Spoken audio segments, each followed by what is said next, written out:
One of the most important parts of your project is to have the board's approval on the contract, policy, permit, etc. Preparing a request for board action or RBA, and if necessary, the resolution completely is imperative. This video has been developed to guide you through the process and to provide consistency. The agenda number is filled in by the Deputy Clerk to the Board following agenda review. The meeting date should be typed in capital letters with the month spelled out. Originating division and department identifies the department making the request. The presenter is the person responsible for the item and is the contact for any questions. Include the phone number. Include the project name if appropriate. Check yes for a consent item and no if the item will be presented. Check the appropriate boxes for attachments. Resolutions, maps, and spreadsheets are some examples of attachments. A contract is not considered an attachment. If the item is a consent item, enter NA for time requested. For a non-consent item, indicate the estimated amount of time for the presentation. Action requested is what you are asking the board to act on. This is typed in title case with all words longer than 3 letters being capitalized. There is no period at the end of the action requested. On the screen are 2 examples of language for actions requested. First is the language requesting action without a resolution.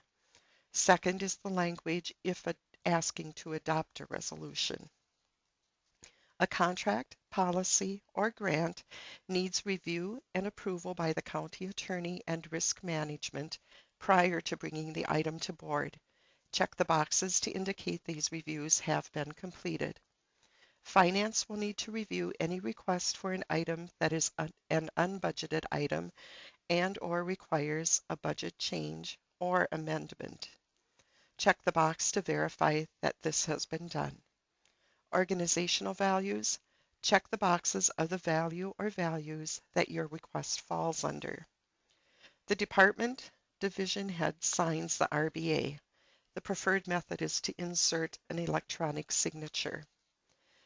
Distribution filing instructions should list any special request for the RBA after the board has acted on it.